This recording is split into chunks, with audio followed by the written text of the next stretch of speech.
안녕하세요. DJ 선아입니다. 오늘의 사연 시작해 보겠습니다. 저는 세상에 기댈 데라고는 없는 사람이었어요. 엄마는 중학생 때 돌아가셨고 아버지는 제가 21살 때 지병으로 돌아가셨죠. 형제도 없고 믿고 따를 친척도 하나 없고 결국 저는 저 혼자만의 힘으로 살아올 수밖에 없었습니다. 그러다 저희 남편을 만났고 아들도 낳았고 이 두 사람과 우리 가족이 저에게는 세상의 전부였고 유일한 안식처였죠. 저희 셋은 넉넉한 형편은 아니었지만 행복했어요. 남편은 참 착하고 좋은 사람이었습니다. 저는 복 없는 제 인생의 유일한 복이 저희 남편을 만난 거라고 생각하면서 살았어요. 남편은 참 다정하고 세심한 사람이었고 늘 저를 위해 아껴줬죠.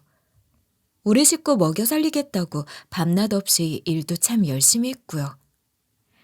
저희 남편은 지방대 출신이라 학벌이 그리 좋은 편은 아니었어서 연애 시절에 취업 준비로 좀 골머리를 앓았어요. 그래도 결혼하기 얼마 전 회사에 취직도 하고 회사 내에서 조금씩 인정도 받는 듯 했고 하루하루 정말 부지런하고 성실하게 사는 남자였어요. 저는 대학 안 가고 바로 취업을 했었고 신혼 초까지도 계속 직장에 다녔어요. 그러다가 결혼하고 얼마 안 돼 바로 아이를 갖게 됐고 저희 아들을 출산한 이후로는 육아에 집중하면서 집에서 살림을 했죠. 저희 둘 다 가정 형편이 좋았던 것도 아니고 모아둔 재산이 있는 것도 아니라 신혼 살림이 녹록지는 않았지만 그래도 늘 사이는 좋았고 저희는 소소한 행복들을 누리며 열심히 살고 있었습니다. 힘들지 당신. 내가 얼른 다시 일해서 어떻게든 살림의 보탬이라도 돼야 하는데 지우기가 아직은 어려서 그것도 힘들고 말이야. 당신만 너무 고생이네. 돈 걱정은 마 여보. 제일 중요한 건 우리 지우기 제대로 잘 키우는 거지. 지금 당장 좀 부족하다고 그게 뭐가 그렇게 문제가 되겠어. 내가 더 열심히 노력하면 돼. 당신이 지금 얼마나 위대한 일을 하고 있는 건데 미안해하지 마. 알았지? 그래도 당신만 혼자 고군분투하는 걸 보는 내 마음도 불편해.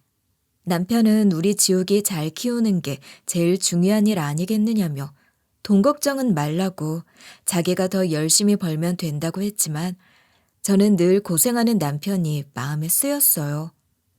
늘 마음 한구석으론 미안하기도 했고요. 그래서 큰 보탬은 안 되지만 반찬값, 분유값이라도 벌려고 집에서 대행으로 블로그를 운영하면서 생활비에 보태면서 살고 있었죠.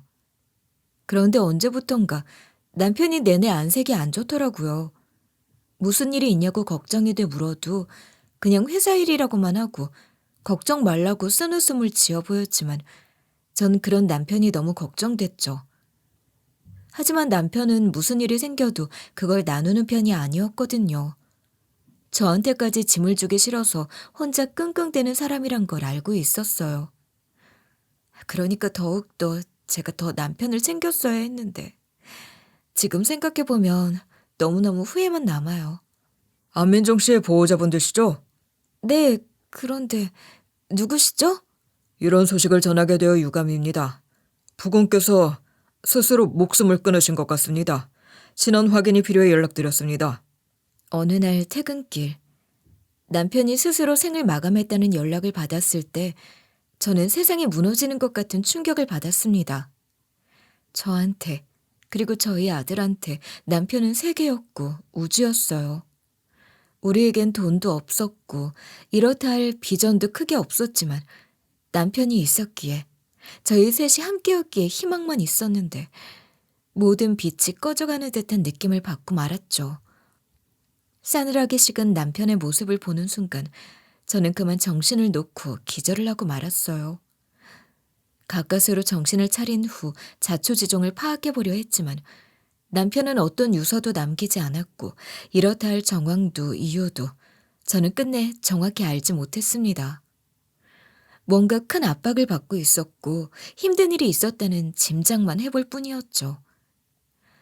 왜 좀 더 남편을 신경 쓰지 못했는지 후회와 자책만이 남은 시간들이었어요. 아이와 둘이 앞으로 어떻게 살아가야 하나 막막함도 컸죠. 그런데다 시가 사람들의 태도 역시 저를 한 번 더 울게 만들더군요. 이 남편 잡아먹은 년.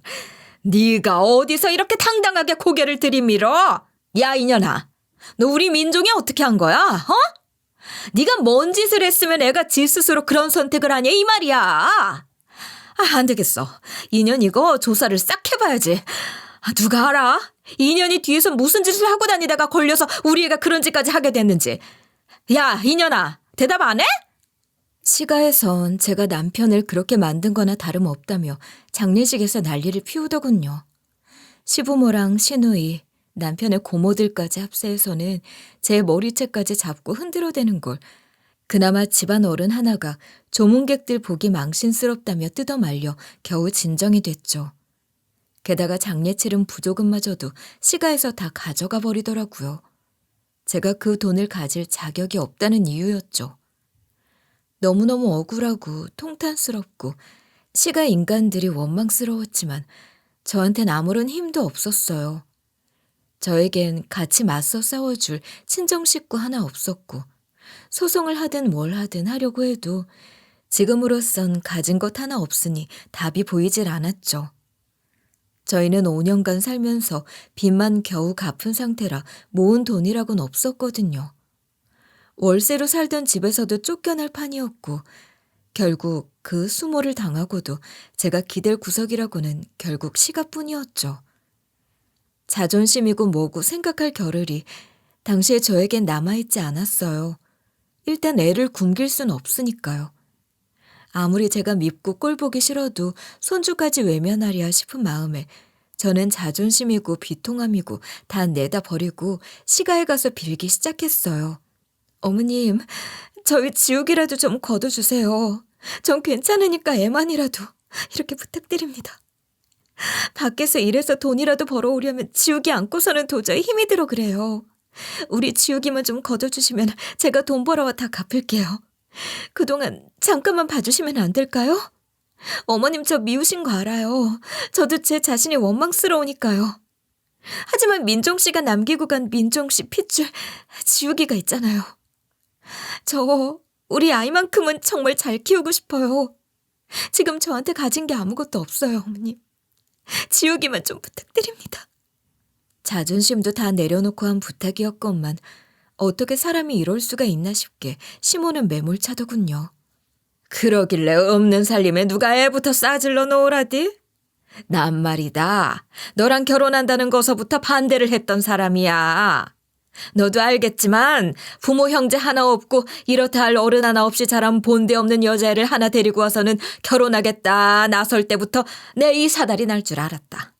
너 지금 뭔가 단단히 착각을 하고 있는 모양인데 내가 네 애는 뭐 예뻐할 줄 아니? 손주면 그저 우쭈쭈 해서는 네 잘못이고 뭐고 싹 덮고 받아줄 거라고 믿고 은근슬쩍 대가리 들이밀어 보려는 심산인가 본데 택도 없는 소리. 난 니들 애 낳는다는 것도 기를 쓰고 반대를 했던 사람이야. 근본 없는 년이랑 결혼한 것도 모자라 우리 집안 대를 잇겠다는데 그걸 누가 환영하니? 네 자식은 네가 저지른 싹이다. 그러니 네가 알아서 해. 난 모른다. 시모는 그렇게 빽빽 울어대는 저희 아들까지 외면하고는 문을 탁 닫아버리더라고요. 심지어 그때가 눈까지 나리던 한파가 닥친 한겨울이었어요. 가장 매섭게 추운 1월에 졸지 아들과 저는 거리에 나앉아야 할 신세가 됐죠. 애는 빽빽 울어대지 문 밖에서 빌어대느라 손발은 애는 듯이 아파오지. 정말 얼마나 살 길이 막막하던지. 그날 시모한테 당한 대우를 그 수모를 저는 아마 평생 동안 두고두고 잊을 수가 없을 것 같습니다. 그래도 일단 집주인에게 양해를 구했고 마음 너그러운 집주인 덕에 다행히 저희 모자는 곧바로 쫓겨나진 않았어요. 그 집 신랑이 아주 요즘 사람 같지 않게 성실하게 착하게 살고 애기 엄마도 그동안 참 싹싹하니 잘하고 그랬던 걸 아니까 여유를 주는 거야. 매몰차게 바로 내쫓는 건 내 양심상으로도 그렇고 젊은 세대기 남편 그렇게 보내고 얼마나 정신이 없고 황망하고 그러겠어. 내가 그 마음을 왜 모르나. 이번 달 월세는 안 받을 테니 그 사이에 집을 한번 알아보는 게 좋겠어. 마음 같아서야 더 도와주면 좋겠다만 애기 엄마, 나도 이게 큰 수익원이야. 나도 한 달 돈 안 받으면 타격이 크다고. 그러니까 최대한 빨리 알아봐서 한 달 뒤에는 방을 좀 빼줘야겠어. 더 도움이 못 돼서 미안하구만 그래. 아니에요, 아주머님. 이렇게 여유 주시는 것만으로도 너무 감사한 일이죠. 얼른 알아보고 최대한 빨리 나갈 수 있도록 해볼게요. 정말 감사합니다. 감사합니다. 집주인 아주머니는 제게 한 달 여유를 주더라고요. 아직 막막하긴 했지만 그래도 이게 어딘가 싶었죠.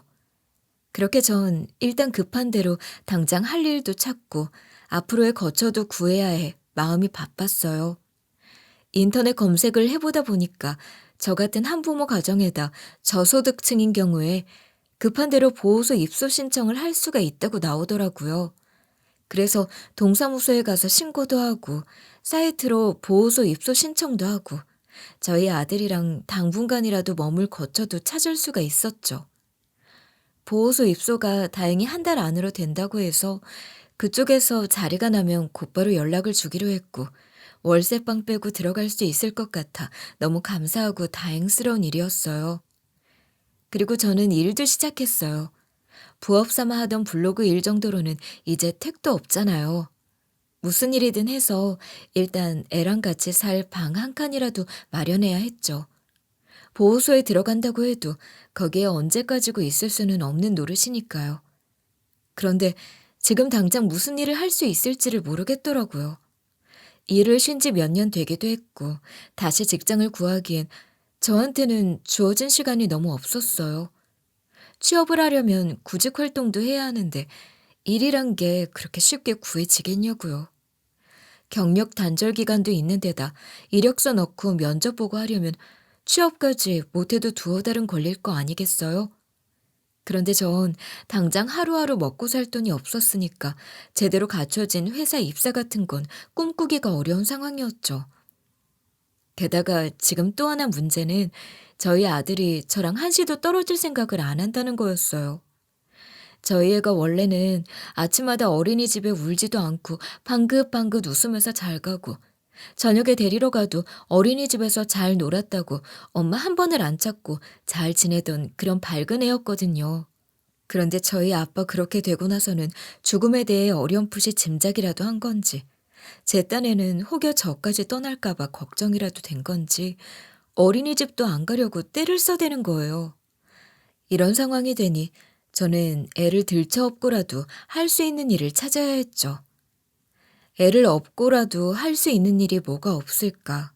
어디 토스트 가게 같은 데라도 취업할 수 있을까 하고 기웃기웃거리다 번번이 퇴짜를 맞았어요. 그렇게 일주일 넘게 일을 못 구하고 있으니 어느 날 저희가 새들어 살던 집주인 아주머니가 저를 살짝 부르시더라고요. 애기 엄마, 내가 하도 보기 딱해서 그러는데 혹시 유압시장에서 나물 장사라도 해볼 생각이 있어? 아무리 그래도 젊은 사람이 그런 일 하긴 좀 그런가? 아니요. 저 할 수 있어요. 지금 제가 참을 더움을 가릴 처지가 아니라서요. 하기사, 저 어린 게 엄마 품 안 떠나겠다고 저렇게 딱 붙어 있는데 어디 가게에서 받아주기가 쉽겠냐고. 그럼 내가 좀 연결을 시켜줘 볼까? 사실 우리 엄마가 유압시장에서 장사를 하는데 애기 엄마가 원하면 내가 나물 떼우는데 연결해 줄 수는 있거든. 정말요? 아, 아주머니 감사합니다. 정말 감사합니다. 그렇게 전 생전 해본 적도 없는 장사를 그것도 제대로 된 가판대도 없이 시장 바닥에다 쭉 늘어놓은 나물 장사를 하게 됐어요. 예전 같으면 꿈도 못 꿀 일이었겠지만 지금의 저에게 뭐 그런 걸 가릴 정신이 있기나 했겠어요. 그런데 막상 시작은 했는데 제가 뭐 장사를 해본 적이 있길 하나 장사 수완이 있기를 하나요. 변죽 좋고 넉살 좋은 성격도 아니다 보니 처음엔 장사가 정말 안 됐어요. 팔리는 건 정말 조금이었고 아예 아무것도 못 팔고 가는 날도 있었죠. 그래도 주변 시장 상인들이 저희 모자를 딱하게 여기면서 장사를 좀 도와주기도 하고 저희 아들을 챙겨주기도 하고 젊은 세대기 고생이라며 많이 아껴주신 덕에 그 도움을 많이 받았죠. 그렇게 장사를 시작한 지 얼마 안 됐을 무렵이었습니다. 저보다도 훨씬 어려 보이는 젊은 청년이 퇴근을 하고 오는 건지 저녁 늦게 와서는 남아있는 나무를 전부 다 사주더라고요. 이 나무를 다요? 네, 다 주세요. 남은 거 다요. 나무를 정말 좋아하나 보네. 잠시만요. 저한테서 나물 사가는 건 대부분이 다 나이대 좀 있는 주부들이라 젊은 친구가 그것도 남자가 무슨 나물 요리를 해 먹으려고 그러나 싶어 신기하기도 하고 너무 고맙기도 했죠. 안녕하세요. 오늘도 남은 나물 다 주실래요? 남은 나물 다 주세요. 안녕하세요. 또 뵙네요. 여기 나물이 맛있더라고요. 남은 나물 다 주시겠어요? 처음엔 정말 필요해서 사가나 보다 싶었는데 그 청년이 두 번, 세 번 자꾸 오기 시작하는데 그때마다 남아있는 나무를 전부 다 사가지고 가는 걸 보니 아, 일부러 그러는 거구나 싶더라고요. 어제 이만큼씩 사가놓고 또 다음날 또 이만큼을 죄다 사가는 게 말이 안 되잖아요. 어디 떼어다 장사할 것도 아니고 말이에요. 내가 애 없고 장사하는 걸 보니 불쌍해 보여 그러나 보다 싶더라고요. 저 손님, 혹시 내가 젊은 나이에 이러고 장사하는 게 안 돼 보여 그러는 거면 굳이 그러실 거 없어요. 동정받자고 하는 일도 아니고 나도 어떻게든 먹고 살아보겠다고 하는 거니까 굳이 이렇게 다 사줄 필요 없어요. 마음은 고맙지만 이제 안 그래도 돼요. 동정 아니에요. 안 돼 보여 그러는 것도 아니고요. 그냥 저도 어머니 생각이 나서 그래요. 그러니까 이거 받으세요. 제가 돌려 사양했지만 청년은 자기도 어머니 생각이나 그런다며 한사코 제 손에 돈을 쥐어주고 가더라고요. 그리고 그 후로도 여러 차례 거의 매일 오다시피 해서 남은 나무를 사주던 청년은 어느 날부턴가 통 보이질 않는 거예요. 하기야 아직 사회초년생 정도로 어려 보이는 친구가 무슨 돈이 있다고 매일같이 그렇게 와서 사주겠어요. 지금까지 와준 것만으로도 고맙다 싶었죠. 하지만 또 한편으로는 한 푼 두 푼 모으기가 빠듯한 상황이라 좀 아쉬운 마음이 들긴 하더라고요. 그리고 혹시 또 무슨 일이 있는 건 아닌가 싶은 걱정도 들었고요. 그런데 한 열흘 정도를 안 보이던 청년이 어느 날 다시 찾아온 거예요. 남은 나물 다 주시겠어요? 청년이 또 남은 나물을 다 달라고 하는데 전과 달리 얼굴이 너무 안 좋더라고요. 안색이 너무 안 좋아 보여요. 혹시 무슨 일 있어요? 그렇지 않아도 한참 동안 얼굴이 안 보여서 무슨 일 있는 건 아닌가 걱정이 되긴 했는데 저 사실 제가 해외로 나가게 됐어요. 그래서 아무래도 앞으로는 도와드리기가 좀 힘들 것 같아요. 이렇게 찾아오는 것도 오늘이 마지막이 될 것 같네요. 죄송해요. 아, 그렇구나. 나한테 미안할 게 뭐 있어요. 지금까지 이렇게 신경 써주고 도와준 것만으로도 너무 고마운데. 해외 어디로 가는진 모르겠지만 어디에 가 살든 몸 건강히 잘 지내세요. 외국 나가 살면 서러울 때도 많을 텐데 그래도 잘 이겨내실 거라고 믿어요. 너무 좋은 분이라는 거 알아요. 그러니까 어디에서든 사랑받으실 거고 잘 될 거예요. 제 말에 고개를 떨구던 청년은 곧이어 저에게 나물값이라며 두둑한 봉투를 건네더군요. 여기 나물값이에요. 네? 아, 이게 무슨 나물값을 이렇게 줘요. 이따 집에 가서 열어보세요. 꼭이요. 황당한 상황에 이게 뭐냐고 물었지만 청년은 이따 집에 가서 열어보시라는 말만 남기곤 황급히 떠나더라고요. 그래서 얼른 봉투 안을 얼핏 보니 서류와 돈뭉치가 보였고 이게 뭔가 혼란스러웠죠. 얼핏 보기에도 돈 액수도 커 보여 이걸 받으면 안 될 것 같다는 생각이 들었어요. 그래서 얼른 청년을 따라가려고 했지만 저희 애가 엄마 엄마 하고 울어제끼며 제 바지가락을 부여잡는 통에 그러지도 못했죠. 결국 그날 장사를 일찍 정리하고 집에 돌아와 봉투를 열어봤습니다. 봉투 안에는 나물값으로는 말도 안 되는 금액과 여러 서류 뭉텅이가 들어있더라고요. 그리고 그 안엔 쪽지도 한 장 있었죠. 쪽지에는 이게 남편분의 유서입니다. 이 서류들을 남편분이 다니셨던 회사의 회장에게 전달해 주세요. 라는 내용이 써 있었어요. 서류는 한둘이 아니었어요. 그런데 도저히 이게 뭔지 알아보기가 힘들더라고요. 제가 가방끈이 짧기도 하고 재무제편이 재무활동 현금 흐름이니 뭐니 죄다 경제 용어들 투성이에 어려운 말들이 가득했죠. 이 서류들이 뜻하는 바가 뭔지도 전혀 모르겠고 저는 그냥 남편의 짧은 유서만을 보고 하염없이 울 뿐이었어요. 다만 그 청년이 뭔가 남편의 죽음에 대해 알고 있다는 생각, 제 남편의 죽음이 남편이 다녔던 회사와 깊은 연관이 있다는 강한 확신만은 얻게 됐습니다. 사실 그 부분은 저도 지레짐작으로 어렴풋하게나마 생각을 하고 있던 사실이긴 했거든요. 남편이 회사만 다녀오면 10년은 더 늙은 얼굴이 돼 고민이 깊어 보였고 제가 물으면 아니라고 얼버무릴 때가 많았어요. 그런 남편의 태도가 몇 달이고 지속되다가 어느 날 그렇게 남편이 명을 달리했으니 그 석연치 않은 죽음에 남편의 회사가 연관되어 있을 거란 짐작은 저도 했죠. 제가 조금만 더 정신적 여유가 있었다면 어떻게든 알아보려고 애라도 썼겠지만 저에겐 그럴 상황적 여유도 없었고 그런 큰 회사를 상대로 뭔가를 해볼 힘도 능력도 아무것도 없었으니 그저 손을 놓고 있을 수밖에 없었지만 말이죠. 하지만 이 청년이 전해준 서류를 보니 그게 다 무슨 뜻인지는 알 수 없어도 적어도 이 회사의 비리가 내 남편을 죽음으로까진 몰고 갔다는 사실만은 짐작이 가능했어요. 하지만 저로선 그 정도 짐작밖에는 해볼 수 없었고 일단 이게 무슨 일인지 정확히 알려면 내 남편의 죽음에 얽힌 진상 파악을 제대로 하려면 그 청년이 시킨 대로 해야겠다는 생각이 들더군요. 다음날 전 곧바로 회사를 찾아갔어요. 하지만 회장을 만나는 일은 쉽지 않았어요. 글쎄 회장님을 바로 만나게 해드릴 수는 없다니까요. 미리 약속을 잡고 오시든가 하세요. 제가 연락처도 모르는 회장님을 어떻게 연락을 해서 약속을 잡고 와요. 제가 그럴 만한 이유가 있어 왔으니까 일단 들여보내라도 주세요. 네? 만날 상대가 되는지 아닌지는 회장님이 직접 판단하시면 될 일 아니냐고요. 글쎄 그걸 왜 그쪽에 판단하세요? 아무튼 일단 돌아가세요. 하기야 딱 봐도 추리한 행색의 여자가 왜 내까지 하나 데리고 와서는 다짜고짜 여기 회장 좀 만나자고 하는데 누가 얼른 그러시오 하겠어요. 직원들의 가로막혀 답답한 상황이 됐고 그 순간 저는 혹시 우리 남편 이름을 대면 들여보내줄까 싶은 생각이 들더라고요. 그래서 얼른 직원에게 서류를 꺼내 보여줬죠. 저 여기 다니던 안민종 대리 아시죠? 제가 그 사람 안사람 되는 사람이에요.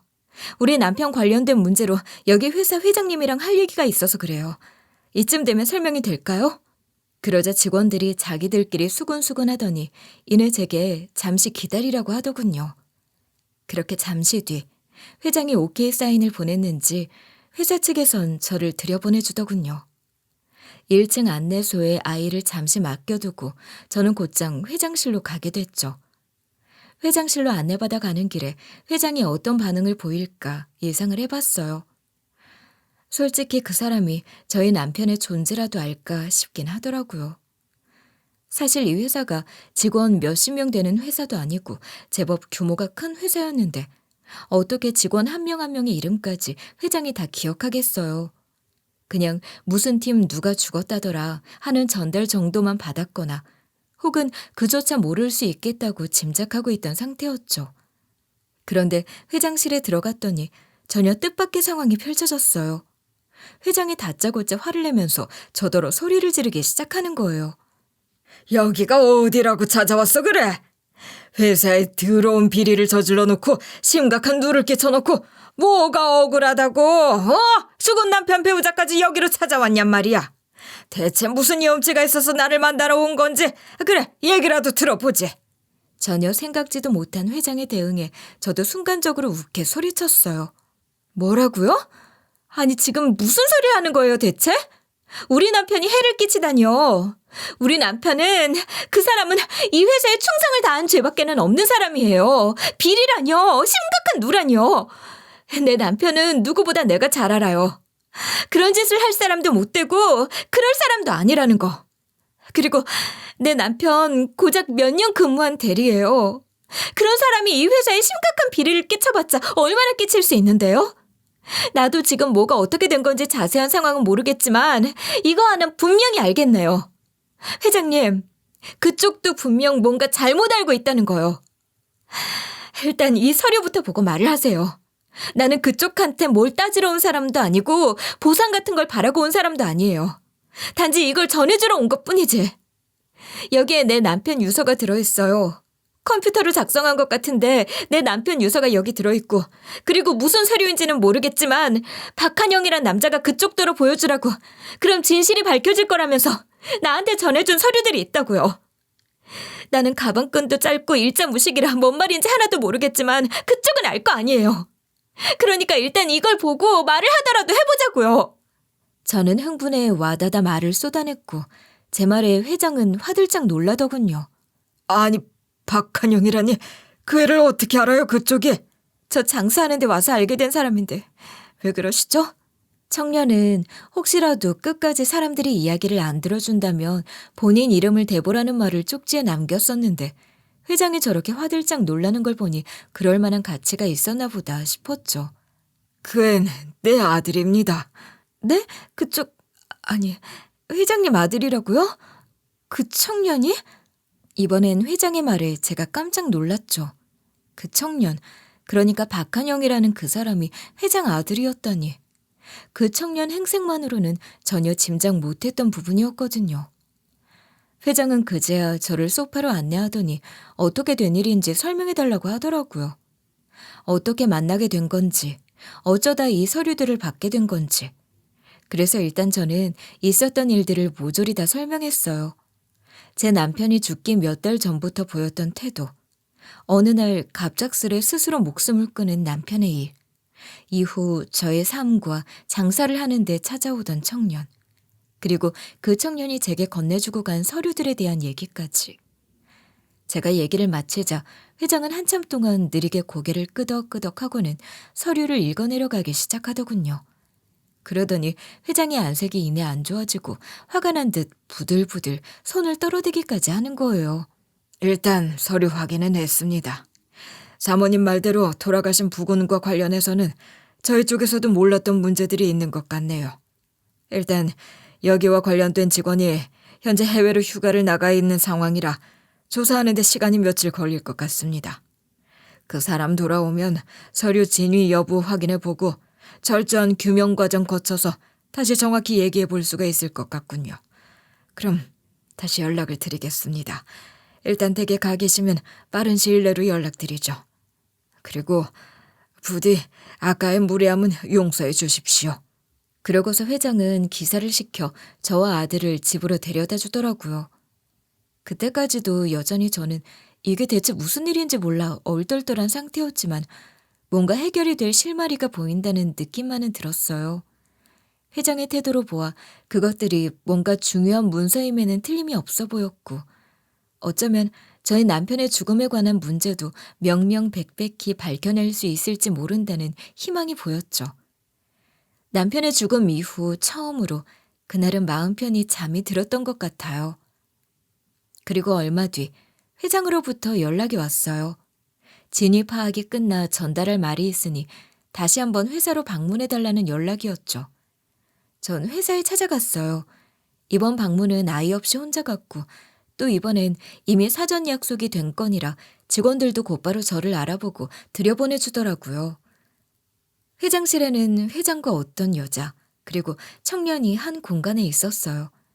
제가 도착하자 회장이 청년을 향해 고갯짓을 했고 청년이 입을 열었습니다. 청년의 설명에 따르면 청년은 새엄마, 그러니까 바로 옆에 앉아있는 그 여자의 지시로 재무부서에 들어가게 됐는데 청년이 들어가게 된 그 자리가 제 남편이 일했던 자리였다고 하더군요. 그런데 일을 하다 보니 서류들에 이상한 부분이 있어 조사를 해보게 됐고 그 결과 제 남편이 죽게 된 정황을 파악하게 됐다는 거였어요. 그래서 깊은 죄책감을 느낀 청년이 죽은 제 남편의 아내인 저를 찾아냈고 힘들게 생활하는 모습에 마음이 아파 도와주게 됐다는 거였죠. 이 서류상으로 봐서는 이 여자 장혜영에 얽힌 비리 정황 증거들이 충분해 보였습니다. 그 문제에 연루된 안민종 씨가 결국 죽음에까지 이르게 됐다는 확신도 들었고요. 하지만 그것만으로는 부족했습니다. 정황 증거는 됐지만 아버지가 너무 굳건히 믿고 있는 와중이라 그것들을 무시할지도 모른다는 생각이 들었죠. 이 사람에 대한 애정과 신뢰가 워낙 크신 상황이었으니까요. 저는 더 결정적인 증거를 채집하기 위해 애썼습니다. 그런데 제가 그런 움직임을 보이고 있다는 걸 눈치챈 모양이죠. 이 사람이 어떻게 그 사실을 알고는 해외 발령을 지시하더군요. 그렇게 전 졸지에 제대로 상황을 밝혀내기도 전에 해외로 쫓겨나듯 떠나게 됐죠. 지금까지 모은 자료들을 아버지께 전달해드려야겠다는 생각뿐이었습니다. 그런데 제가 직접 하면 효과가 없을 거라는 걸 알았죠. 믿지 않을 게 분명했어요. 그래서 이런 방식을 선택한 겁니다. 돌아가신 안민종 대리의 아내분 유지한 씨를 통해 전달하면 그때는 아버지가 색안경 없이 객관적인 눈으로 그 자료들을 봐줄 수 있을 거라고 생각했으니까요. 정확한 사정은 알 수 없었지만 그 새엄마란 사람과의 재혼을 전후로 회장인 아버지와 아들 사이에 갈등의 골이 꽤나 깊어 보이더라고요. 아마 청년은 새엄마와의 재혼을 반대했든가 탐탁지 않아 했을 거고 새엄마란 여자는 둘을 이간질하거나 했겠죠. 여우 같은 새엄마의 말들 때문에 아들에 대해 탐탁지 않은 구석이 많아진 회장은 그런 청년이 하는 말을 들을 생각도 하지 않았을 테고요. 뭐든 반대만 하고 안 좋게만 본다 생각하니 청년이 내미는 증거라고 해봤자 제대로 객관적으로 볼 생각도 안 했을 거고 정확한 사정은 알 수 없지만 세 사람이 뿜어내는 포스와 돌아가는 분위기 그리고 청년의 말로 봐서는 대충 그런 상황이 그려지더군요. 그러니까 생판 남이기는 해도 나를 통해 전달을 하는 편이 훨씬 더 회장을 설득하기에 좋을 거란 청년의 판단은 결과적으로 옳았던 거죠. 그럼 해외로 나간다고 하던 건 어떻게 된 거였어요? 별 수가 없었어요. 발령이 난 이상 지아님께 반신반의하면서 서류를 다 넘기고 저는 어쩔 수 없이 해외로 나가 있었죠. 그런데 아무런 연락이 없더라고요. 혹시 일이 잘못됐나 싶기도 하고 서류가 사라지거나 혹은 아버지가 믿지 않았다거나 혹은 어쩌면 아예 만나지도 못했을 수도 있겠다. 별의별 생각이 다 들었어요. 결국 안 되는 건가 싶어 체념하고 있던 차였는데 며칠이 지나서 아버지한테 연락이 왔더라고요. 그렇게 다이렉트로 저한테 바로 연락이 온 건 몇 년 만의 일이었죠. 얼른 한국으로 들어오라는 이야기를 듣는 순간 이제 됐다 싶더군요.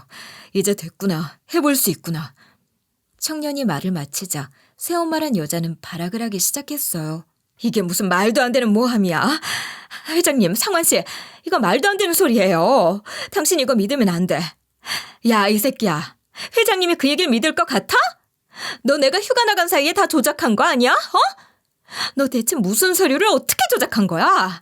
나 물 먹이려고 무슨 짓을 한 거냐고? 회장님, 이거 다 가짜예요. 이거 다 새빨간 거짓말이라고요. 이놈이 다 조작한 거예요. 이놈이 다 꾸며내서 조작하고 나 내쫓으려고 만들어낸 가짜 증거들이라고요. 당신 날 그렇게 몰라요? 내가 몇 년 동안 해온 게 있는데 내가 당신한테 어떻게 했는데 이 회사에 얼마나 충성을 다했는데 당신 이거 굳이 그대로 믿는 거 아니죠? 그쵸? 조작? 조작은 당신이 한 거겠지. 재무제표 조작해서 실적 속이고 거기서 부당이득 챙긴 게 당신이잖아. 그렇게 당신이 한 죄 때문에 사람이 죽었어. 아무 죄 없는 사람이 당신 때문에 죽었다고. 근데 어떻게 이렇게 뻔뻔하게 끝까지 발뺌을 할 수가 있어? 당신이 그러고도 사람이야? 그러고도 사람이냔 말이야. 세 사람 사이에는 공방이 오갔고 그들 사이에 오가는 말들을 모두 정확히 알아듣지는 못했지만 제가 파악한 바로는 죽은 저희 남편의 상사이자 청년의 새엄마인 그 여자가 제 남편에게 지시 협박을 해 재무제표를 조작하고 더 많은 실적을 냈다고 거짓 보고를 하게 만든 모양이었어요. 그렇게 더 많은 성과를 얻고 돈도 받게 됐고요. 하지만 그 돈은 상사인 본인이 다 갈취해갔고 죄가 들통날 위기에 처하자 저희 남편한테 다 뒤집어 씌울 작정이었던 거예요. 남편이 사모님이 다 지시한 것 아니냐고 따지고 들자 모르쇠로 일관하면서 너 혼자 한 일을 왜 나한테 뒤집어 씌우냐며 오히려 뻔뻔한 태도로 나간 모양이었죠. 결국 그 많은 죄를 혼자 떠안게 생긴 남편은 저한테는 말할 엄두도 못하고 혼자만 끙끙대다가 그 일이 더 크게 번지며 결국 저와 저희 가족들 전체에게까지 피해를 끼칠까 염려가 돼서 스스로 생을 마감하는 선택까지 해버렸던 거였습니다. 단순히 회사 일이 힘들어서 뭔가 잘 안 풀리는 일이 있어서일 거라고 아니라고 무지한 생각을 갖고 있던 전 그제야 진상 파악이 됐고 눈물이 앞을 가렸어요. 남편에게 너무너무 미안했고 제 자신에게 너무너무 화가 났어요. 내가 얼마나 무식했으면, 아무런 도움도 되지 못했으면 남편한테 이런 일이 있단 걸 짐작조차 못했을까. 남편이 나한테 상담할 엄두조차 못 냈을까. 얼마나 바보 같았으면 이렇게 힘들어하는 남편을 보고도 아무것도 몰랐을까 싶어 깊은 죄책감이 몰려왔죠. 그리고 제 눈앞에 있는 그 여자가 너무너무 원망스러웠어요. 저는 발악하며 회장과 싸우고 있는 여자에게 달려들었어요. 어떻게 이럴 수가 있어? 사람이 어떻게 이런 짓을 할 수가 있냐고. 당신은 인간도 아니야. 그 사람이 어떤 사람인데, 얼마나 착한 사람인데. 그런 짓을 시켜서 죄책감을 씌우고 나중에는 그런 선택까지 하게 만들어. 나한테는 전부 이 사람인데 이걸 어쩔 거야. 내 남편 살려내. 내 남편 살려내라고. 내 남편 살려내. 내 남편 살려내. 저는 악에 받쳐 거의 짐승처럼 포효하며 울어댔어요. 그리고 그 여자의 멱살을 잡고 놔주지 않았죠. 여자는 아무 말도 않고 저를 떨쳐내려 했지만 저는 끝까지 멱살을 놔주지 않고 소리쳤습니다. 제 남편에 대한 미안함을, 죄책감을, 그리고 이 모든 상황에 대한 원망을 그렇게 우는 걸로밖에 달리 풀 방법이 없었죠. 시간이 좀 지나서야 겨우 진정이 됐고 상황도 일단락이 되는 듯 했어요. 그렇게 모든 진실을 밝힌 후 회장은 자기가 큰 실수를 했다며 저에게 사죄를 하더군요. 어떻게 이 죄를 다 갚을 수 있겠습니까? 남편분의 죽음에 대해 감히 어떻게 보상이란 말을 꺼낼 수 있겠습니까? 아무리 빌어도 모자란 일이죠. 제가 부족했던 탓입니다. 부하 직원이 이런 짓을 하고 있다는 걸 제가 제대로 파악만 했더라도 막을 수 있었던 일이었는데 모든 게 제 부덕의 소치입니다. 부디 용서해 주십시오. 이렇게 사죄드립니다. 회장은 무릎까지 꿇고 제게 사과하기 시작했어요. 이런 일이 있었다는 걸 진작 알았다면 절대 그렇게 내버려 두지는 않았을 겁니다. 저 여자, 제 재혼한 와이프입니다. 원래도 일을 잘하던 사람이고 회사에도 도움이 될 것 같아 자리를 내준 거였는데 뒤에서 이런 식으로 일을 망치고 있을 거라고는 전혀 생각지도 못했습니다. 제가 모자랐던 탓이죠. 뻔뻔하게 연기에 대는 걸 고지고대로 믿고서는 실체 파악은 전혀 하지 못했으니 돌아가신 남편분을 살릴 수도 없고 그 아픔을 어떻게 달랠 수야 있겠냐마는 그래도 할 수 있는 피해 보상을 최대한 하겠습니다. 정말 죄송합니다.